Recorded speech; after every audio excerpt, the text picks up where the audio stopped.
تاکہ اللہ جان لے کہ کون اسے بن دیکھے ڈرتا ہے، پھر جو اس کے بعد حد سے بڑھے تو اس کے لیے دردناک عذاب ہے۔ اس آیت کریمہ میں اللہ تعالیٰ نے اپنے مومن بندوں کو مخاطب کر کے فرمایا ہے کہ وہ انہیں آزمائے گا تاکہ فرما بردار اور غیر فرما بردار دونوں طرح کے لوگوں کا پتہ لگ جائے۔ اسی لیے اللہ تعالیٰ نے ان کے اوپر حالت احرام میں شکار کرنے کو حرام قرار دیا ہے۔ سبحان اللہ، ایسی کر دی کہ چھوٹے بڑے شکار ان کے دائیں بائیں پھرنے لگے تاکہ اللہ دیکھ لے کہ کون اس کا حکم مان کر انہیں نہیں چھیڑتا اور کون اس کی نافرمانی کرتا ہے۔ یہ ایسے ہی ہے جیسے ہم نے ہفتے والے دن کے باروں میں آیات پڑھی کہ وہ ہفتہ جو سبت کے دن جب ان پر مچھلیوں کا شکار کرنا جو تھا وہ ان کو منع کر دیا گیا تھا، تو اس دن ان کی مچھلیاں اس قدر اوپر اچھل اچھل کر آتی اور دکھاتی جیسے کہ ہم ہیں اور آؤ ہمیں پکڑو۔ اسی طرح یہ شکار کا جب کہ احرام کی حالت میں محرم ہو تو اس کا شکار کرنا منع کر دیا گیا۔ تو فرمایا یہ جا رہا ہے کہ حالانکہ شکار کے جانور ان کے ارد گرد دوڑتے پھرتے تھے کہ جہاں تک وہ ان کو ہاتھ سے بھی پکڑ سکتے تھے اور نیزے سے بھی شکار کر سکتے تھے، مگر اللہ تعالیٰ یہ دیکھنا چاہتے تھے کہ کون میرا ایسا بندہ ہے جو مجھے بن دیکھے مجھ سے ڈرتا ہے، خوف اور اپنی محبت ہمارے دلوں میں بسا دے۔ میں سورہ یاسین میں صرف اسی کو ڈراتے ہیں کہ جو نصیحت کی پیروی کرے اور جو رحمان سے بن دیکھے ڈرے، سو اسے بڑی بخشش اور باعزت اجر کی خوشخبری دے دیں۔ سورۃ قاف میں فرمایا اور جنت پرہیزگاروں کے لیے قریب کر دی جائے گی۔ سبحان اللہ، اللہ میں اہل جنت میں شامل فرمانا، آمین ثم آمین۔ اور جو کچھ دور نہ ہوگی یہ ہے جس کا تم سے وعدہ کیا جاتا تھا، ہر اس شخص کے لیے کہ جو بہت رجوع والا، خوب حفاظت کرنے والا ہو، جو رحمان سے بغیر دیکھے ڈر گیا اور رجوع کرنے والا دل لے کر آیا، اس میں سلامتی کے ساتھ داخل ہو جاؤ۔ یہی ہمیشہ رہنے کا دن ہے اور اس کے لیے جو کچھ وہ چاہیں گے اس میں ہوگا، اور ہمارے پاس مزید بھی ہے۔ سبحان اللہ، جنتیوں کے لیے ان نعمتوں میں اللہ تعالیٰ فرما رہے ہیں کہ مزید بھی ہے، کہ انعامات دن بدن بڑھتے چلے جائیں گے، ایک سے ایک بڑھ کر انعام ان کو دیا جائے گا، یہاں تک کہ دیدار الہی سے بھی ان کو متصف کیا جائے گا۔ اور استغفر اللہ کہ جہنمیوں کے وبال میں، ان کے عذاب میں بھی اضافہ ہوتا رہے گا دن بدن، کہ جیسے جیسے وقت گزرتا چلا جائے گا وہ عادی ہوتے جائیں گے تو وہ اس عذاب کو بڑھا دیا جائے گا۔ اجرنا من النار، اللہم اجرنا من النار، اللہم اجرنا من النار، آمین ثم آمین۔ اے لوگوں جو ایمان لائے ہو، شکار کو مت قتل کرو کہ تم احرام والے ہو، اور تم میں سے جو اسے جان بوجھ کر قتل کرے تو جو پاؤں میں سے اس کی مثل بدلہ ہے جو اس نے قتل کیا، جس کا فیصلہ تم میں سے دو انصاف والے کریں بطور قربانی جو کعبہ میں پہنچنے والی ہے، یا کفارہ ہے مسکینوں کو کھانا کھلانا، یا اس کے برابر روزے رکھنا تاکہ وہ اپنے کام کا وبال چکھے۔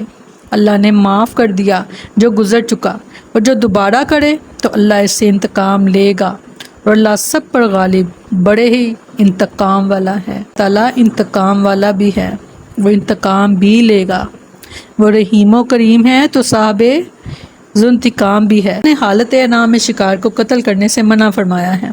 ہاں البتہ ان موذی جانوروں کا قتل جائز ہے جن کا استثناء حدیث میں آیا ہے۔ سیدنا ابو قتادہ رضی اللہ عنہ بیان کرتے ہیں کہ ہم نبی صلی اللہ علیہ وسلم کے ساتھ حدیبیہ کے سال عمرہ ادا کرنے کے لیے سفر پر روانہ ہوئے۔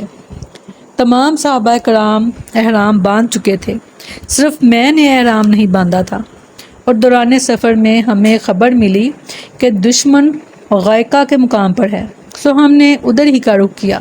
اب میرے ساتھیوں نے ایک جنگلی گدھا دیکھا تو وہ ایک دوسرے کو دیکھ کر ہنسنے لگے۔ میں اس وقت اپنی جوتی سینے میں مشغول تھا، یعنی میں نے نہیں دیکھا تھا اس کو، لیکن انہوں نے مجھے بتایا نہیں، اگرچہ وہ چاہتے تھے کہ میں اسے دیکھ لوں۔ اچانک جو میں نے اوپر نظر اٹھائی تو میں نے اس گدھے کو دیکھ لیا، سو میں گھوڑے کی طرف گیا اور اس پر زین کسی اور پھر اس پر سوار ہو گیا اور اپنا نیزہ پکڑ لیا، لیکن میرا کوڑا گر گیا۔ میں نے ان سے کہا کہ مجھے میرا کوڑا اٹھا کر پکڑا دو، یعنی محرم کو کہا جنہوں نے کہ احرام باندھا ہوا تھا کہ مجھے میرا یہ کوڑا گر گیا ہے تو مجھے یہ اٹھا کر پکڑا دو۔ انہوں نے کہا اللہ کی قسم ہم تو اس کام میں تیری کچھ مدد نہیں کریں گے۔ مجھے غصہ تو آیا، بہرحال میں اترا اور کوڑا لے کر سوار دوبارہ ہو گیا۔ پھر میں گھوڑے کے ذریعے اس پر حملہ آور ہوا اور نیزہ چبو کر اسے ہلاک کر دیا۔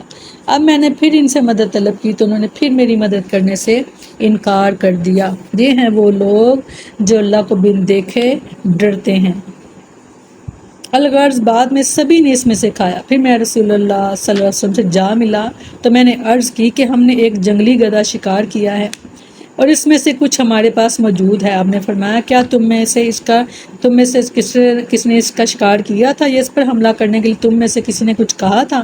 صحابہ نے کہا نہیں۔ آپ نے صحابہ سے جو احرام باندھے ہوئے تھے فرمایا جو بچا ہے وہ تم بھی کھا سکتے ہو اور تمہارے پاس اس میں سے کچھ ہے؟ چنانچہ میں نے اس کا بازو پیش کیا تو آپ نے اس میں سے تناول فرمایا۔ اس وقت ابھی گدھے کا گوشت حرام نہیں کیا گیا تھا، ابھی اس کی حرمت جو تھی وہ نہیں ثابت تھی۔ سیدہ عائشہ رضی اللہ عنہ بیان کرتی ہیں کہ رسول اللہ صلی اللہ علیہ وسلم نے فرمایا 5 مذی جانور ایسے ہیں جنہیں حرم میں قتل کیا جا سکتا ہے: کوا، چیل، بچھو، چوہیا اور باولا کتا۔ یہ 5 ایسے جانور ہیں کہ جن کو حرم میں بھی قتل کیا جا سکتا ہے۔ کی حالت میں جیسا شکار مارے اسی کے مطابق نذرانہ دے، خواہ وہ شکار بھول کر ہی کیوں نہ مارا ہو، جیسا کہ حدیث میں آتا ہے کہ رسول اللہ صلی اللہ علیہ وسلم نے فرمایا کہ جو شخص احرام کی حالت میں شکار مار ڈالے اس کے ذمے ایک مینڈے کی قربانی ہے، یعنی اس جانور کو مکہ معظمہ میں لے جا کر ذبح کیا جائے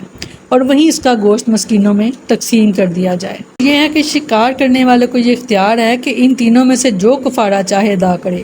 شکار کردہ جانور کی مسل جو کعبے میں یعنی حرم میں لے جا کر قربان کیا جائے یا اس کی مسل کے مساوی قیمت کا غلہ بطور کفارہ جو ہے وہ مسکینوں میں تقسیم کیا جائے، یا پھر اس کے برابر روزے رکھے جائیں، یعنی ہر 2 مد غلے 1 کلو کے بدلے 1 روزہ رکھے۔ اب یہ وہ چیزیں ہیں جن کی حرمت کا ہمیں پتہ چلے گا قرآن سے، تو جب تک ہم قرآن سے جڑیں گے نہیں ہم ان احکام کو نہیں جان پائیں گے۔ تو آپ خود بھی قرآن کے ساتھ جڑ جائیں اور اپنے پیاروں کو بھی توجہ دلائیں، کیونکہ ہمیں قرآن کے علاوہ اور پھر اس کے بعد سنت کے علاوہ ہم نہیں معلوم کر سکتے ہمارے لیے کیا حلال ہے اور کیا حرام۔ اللہ تعالیٰ ہمیں دین کو سمجھنے کی توفیق عطا فرمائے اور سمجھ کا اس پر عمل کرنے کی توفیق عطا فرمائے۔ آمین ثم آمین۔ السلام علیکم ورحمۃ اللہ وبرکاتہ۔